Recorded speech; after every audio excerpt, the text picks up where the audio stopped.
अधिक मास में तुम्हारा दान, तुम्हारा तीसरे दिन का दान है का दान, सफेद कपड़े में चाहे तो 33 तीसरे नंबर के मालपुए पर। अधिक मास में जिन जिन ने कथा ली है, देव जी के घर में माता देवकी के गर्भ से इसी मथुरा की रज में जन्म लेगा। जन्म यहां लेगा, भले फिर वो कहीं पर भी जा, पर तूने मांगा है शुद्ध कीर्ति, मिलेगा। जो मांगोगे अश्विन अधिक मास में, तुम्हारा दान, तुम्हारा पुण्य, तुम्हारा सत्कर्म खाली नहीं जाएगा, मिलेगा। शिव और नारायण जरूर मिलेगा। आज की कथा को यहीं विराम की ओर लेते हैं। कल का दान, तीसरे दिन का दान है चावल का दान। सफेद कपड़े में चाहे तो 33 चावल की पोटलियां बना लो, ना बना सको सफेद कपड़े में चावल रख लो। और कल का दान चावल का है, ब्राह्मण को देना है बड़े भाव से। और तीसरे नंबर के मालपुए पर लाल वस्त्र का दान है महाराज। कल का दान तीसरे नंबर के मालपुए पर लाल वस्त्र का दान है। जो अलग अलग मालपुए दान नहीं कर सकते तो आखिरी दिन एक साथ 33 मालपुए के ऊपर जो जो सामान बताया जा रहा है वो एक साथ रखकर भी दान कर सकते हैं। तो तीसरे नंबर के मालपुए पर लाल वस्त्र का दान कार्य की सिद्धि के लिए होता है। तो बड़े प्रेम से, आनंद से सभी दानदाताओं को, जो कुबेर भंडारी के मंदिर के लिए, गौ माता के लिए, वृद्धाश्रम के लिए सहयोग दे रहे हैं, उनको बहुत बहुत साधुवाद, धन्यवाद। आपका एक मास का दान भगवान खूब दे, आपको भंडार भरे, आपके जीवन सार्थक हो आपका। प्रयास करेंगे आनंद के साथ। फिर कथा कल अग्रण्य होंगे। कुछ मैं बहुत बहुत धन्यवाद दे रहा हूं, बहुत बहुत धन्यवाद। जीवन का सुख है शिव महापुराण, इसमें वो तत्व छुपा है, उसको जानना है। बस शिव महापुराण का थोड़ा मंथन करना पड़ता है, तब उसमें से कुछ निकल जाता है, उसको पाना है। और पुराण, शिव महापुराण हो, चाहे भागवत पुराण हो, चाहे विष्णु पुराण हो, चाहे स्कंद पुराण हो, चाहे नर्मदा पुराण हो, नारद पुराण हो, वराह पुराण हो, अग्नि पुराण हो, पद्म पुराण हो, इन पुराणों का कोई व्यापार नहीं होना चाहिए।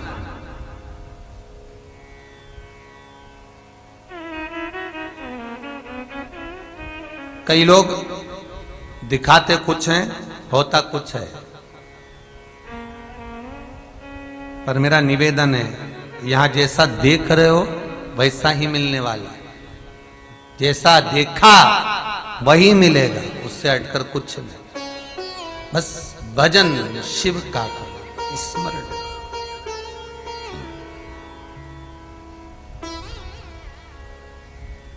महाराज,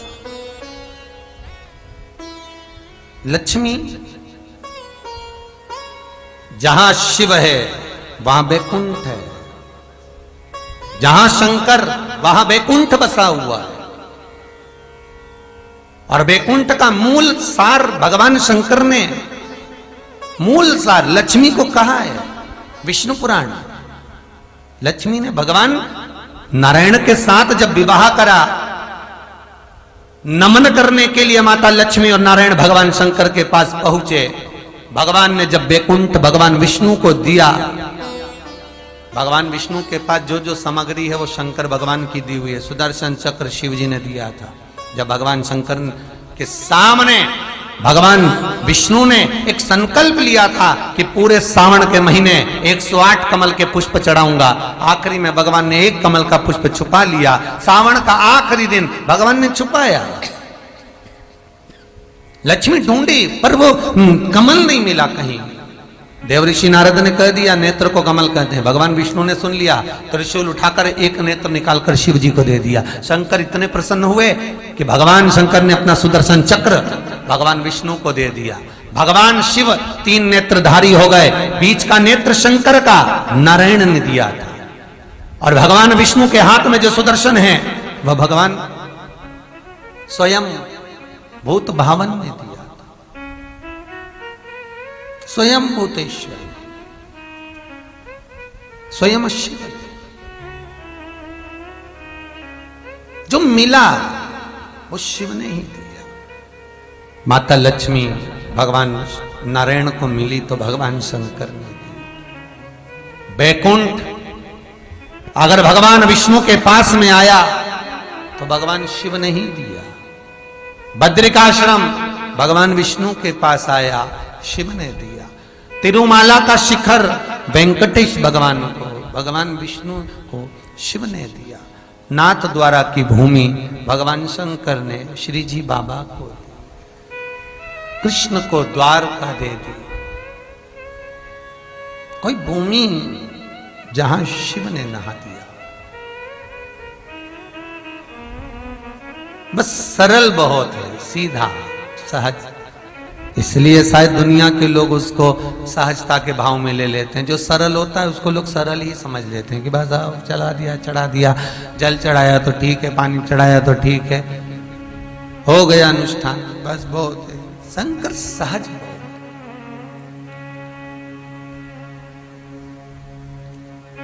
जहां शांति हो लक्ष्मी वहीं बैकुंठ है। जहां शांति है वहां बैकुंठ है। ब्रह्मलोक में ब्रह्माणी और ब्रह्मा है, इंद्रलोक में इंद्राणी और इंद्र हैं, बैकुंठ में भगवान विष्णु और लक्ष्मी है। शिव कहते हैं मैं जहां वहां बैकुंठ है, शंकर जहां है वहां सब कुछ है, सर्वस्व। बाबा शिव कहे सती से, सती खंड शिव महापुराण। जिनका तुम दर्शन कर रही हो, जिनकी तुमने परीक्षा ली है, यही राम मथुरा में जन्मेंगे कृष्ण बनकर, प्रगटेंगे कृष्ण बनकर। सती कह रही है तुमने कैसे कह दिया ऐसा, बोल कैसे दिया? बाबा कहते हैं जब श्री शिवाय नमस्तुभ्यम। स्वागत है आप सभी का आपके अपने चैनल में। तो आज हम जानेंगे इसमें अधिक मास में जो तीसरा दिन होता है, तृतीय दिवस, उस दिन हमें क्या करना चाहिए, कैसे पूजा करना चाहिए, क्या दान करना चाहिए, यह सब बताया गया है पंडित प्रदीप मिश्रा जी ने हमें। आपको तीसरे दिन क्या करना है कि जैसे हिंदू पंचांग में जब सूर्य और चंद्रमास के अंतर को संतुलित करने के लिए एक अतिरिक्त महीना आता है, उसे अधिक मास कहा जाता है। यह तो आपको बहुत अच्छे से पता होगा, इसलिए इसे पुरुषोत्तम मास भी कहा गया है, क्योंकि भगवान विष्णु ने स्वयं इस मास को अपना नाम और आशीर्वाद दिया था। यह 3 साल में एक बार आता है, तो आप यह उपाय ज़रूर करें। ऐसे ही मैं आपको चौथा, पाँचवें से लेके 15 जून तक हर एक दिन का अधिक मास का उपाय बताऊंगी, तो आप वहाँ ज़रूर करिएगा। तीसरे दिन आपको क्या करना है कि 33 चावल सफ़ेद कपड़े के ऊपर रखकर मंदिर में रख सकते हैं आप, शिवालय में, या फिर आप किसी पंडित को दान कर सकते हैं। और गुरुजी ने कहा है कि यदि आप 33 पोटली बना सकते हैं 33 चावल की, तो यह बहुत ही अच्छा रहेगा। उसके बाद दूसरा उपाय जो है कल के लिए ही है। आपको लाल वस्त्र लेना है, उसके ऊपर मालपुआ बनाना है। मालपुआ मतलब तीसरे नंबर का मालपुआ। कल जैसे हम 33 मालपुए तो रोज़ नहीं कर सकते हैं दान, तो आप तीसरे नंबर का मालपुआ लेना। उसके नीचे सबसे पहले लाल वस्त्र लेना, उसके ऊपर मालपुआ रखना, उसके बाद मालपुए के ऊपर लाल पुष्प रखना, और फिर आपको किसी ब्राह्मण को दान देना है या मंदिर में रख के आ जाना है महादेव के शिवालय देवालय में। यह उपाय है जो आप कर सकते हैं। और आखिरी दिन यदि आप यहाँ भी नहीं कर सकते हैं कि रोज़ एक मालपुआ चढ़ाएं, ऐसे मतलब पूरे दिन तक एक एक मालपुआ चढ़ाएं, तो आप आखिरी दिन 33 मालपुए के ऊपर अलग अलग वस्तु जो बताती हूँ मैं, वो उसके ऊपर रख के इकट्ठा भी आप दान कर सकते हैं। इस महीने दान, पूजा, कथा श्रवण, मंत्र जाप, सेवा का बहुत ही विशेष महत्व बताया गया है। तीसरे दिन का विशेष उपाय गुरुजी के अनुसार आप यह करें। इससे पुरुषोत्तम भगवान हमारे जीवन की सारी परेशानियां दूर करते हैं, घर में सुख समृद्धि का वास होता है। इसके बाद पोटली का दान किसी योग्य ब्राह्मण को करें या फिर आप शिवालय में भी कर सकते हैं। 33 संख्या देवी देवताओं के आशीर्वाद का प्रतीक माना जाता है। वैसे तो हम 21, 7, 11 ऐसे दान करते हैं, पर पुरुषोत्तम मास में हमें 33 संख्या देवी देवताओं का आशीर्वाद का प्रतीक माना जाता है, इसलिए हम हर वस्तु 33 ही दान करते हैं। दूसरा उपाय आपको पता ही है, मालपुए वाला और लाल वस्त्र वाला और फूल वाला।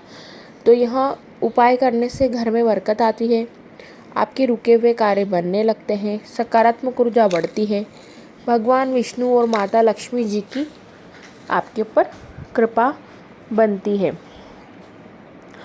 अधिक मास की कथा जरूर सुने कल के दिन भी, और भगवान विष्णु का नाम जाप करें, भगवान शिव जी का नाम जाप करें, ओम नमो भगवते वासुदेव का मंत्र जाप करें या पंचाक्षर मंत्र श्री शिवाय नमस्तुभ्यम, षडाक्षर मंत्र ओम नमः शिवाय आप यह भी कर सकते हैं।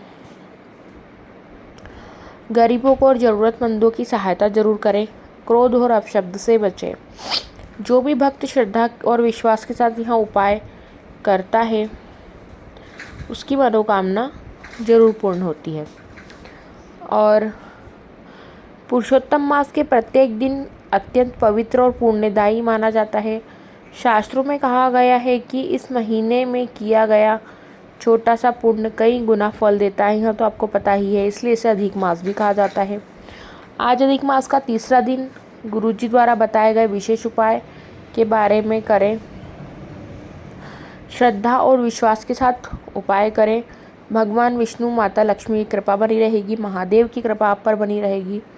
अधिक मास का हर दिन भगवान विष्णु को समर्पित होता है, लेकिन तीसरे दिन का दान अन्न से जुड़े उपयोग का विशेष महत्व माना गया है।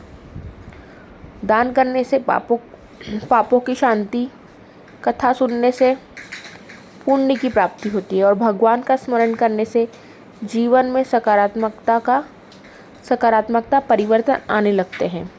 कहा जाता है कि जो भक्त इस दिन सच्चे मन से उपाय करता है उसके घर में धीरे धीरे सुख, शांति और समृद्धि का वास होने लगता है। तो आप यह उपाय सब जरूर करें, दूसरा उपाय भी करें और पहला उपाय भी करें। कथा सुनने का महत्व आपको बता ही दिया है। और रोज़ आपको क्या करना है, 5 उपाय करना है, जो कि गुरुजी ने कल की कथा में बताया था। आपको पहले दिन से लेके 15 जून तक ही उपाय करना है। आपको एक दिया लगाना है, दीपदान करना है शिवालय में। दूसरा, आपको नंदी जी के कानों से महादेव के दर्शन करना है। तीसरा, आपको जल चढ़ाना है। चौथा, आपको बेलपत्र चढ़ाना है। और 5वां जो है आपको मंत्र जाप करना है, श्री शिवाय नमस्तुभ्यम। यदि और वो बेलपत्र का उपाय भी जो गुरुजी ने बताया है उसमें ये बताया है कि पहले दिन वाली बेलपत्र ही हमें पूरे अधिक मास में काम में लेनी है।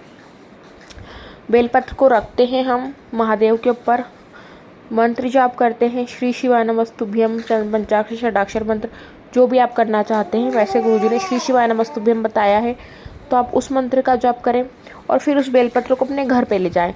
उसको ऐसी जगह रखें कि वो सुरक्षित रहे। उसको बुक में रख सकते हैं या किसी डब्बे में रख सकते हैं, क्योंकि वो इतनी गर्मी पड़ रही है तो टूट भी सकती है, तो उसका विशेष ध्यान रखें आप लोग। यहाँ है और मंत्र जाप हो जाएगा तो आपके एक दिन में 5 उपाय हो जाएंगे। तो यहाँ आप पूरे अधिक मास करेंगे एक दिन में 5 उपाय, और बहुत ही सरल उपाय हैं, कुछ नहीं करना आपको, शिवालय जाके ही सारे उपाय आपके हो जाएंगे। तो आप ज़रूर करें ये सारे उपाय। वीडियो अच्छी लगी है तो उसको लाइक कीजिए, चैनल को सब्सक्राइब कीजिए, कमेंट बॉक्स में हर हर महादेव, जय श्री महाकाल या श्री शिवाय नमस्तुभ्यम लिखना ना भूलें। गुरुजी का कहना है कि श्री शिवाय नमस्तुभ्यम लिखने, सुनने, बोलने मात्र से हमें 1000 अश्वमेघ यज्ञों की फल की प्राप्ति होती है, और अभी तो अधिक मास चल रहा है तो आपको कहीं गुना प्राप्ति होगी। ऐसे तो 1000 अश्वमेघ यज्ञों की फल की प्राप्ति होती है, ऐसे पता नहीं कितने यज्ञों के फल की प्राप्ति होगी। तो आप अवश्य नाम जाप करें, मंत्र जाप करें श्री शिवाय नमस्तुभ्यम, और कमेंट बॉक्स में भी लिखते हुए जाइए श्री शिवाय नमस्तुभ्यम। यदि आपका कमेंट कोई सामने वाला पढ़ता है तो आपको भी वो मंत्र पढ़ता है तो आपको भी 10 गुना फल की प्राप्ति होती है। और मेरा वीडियो अच्छा लगा है तो लाइक करें, चैनल को सब्सक्राइब करने के बाद बगल में घंटी जैसे बेल आइकन बटन को प्रेस करना ना भूलें ताकि मेरी वीडियोस की तुरंत आपको नोटिफिकेशंस मिलेगी। धन्यवाद।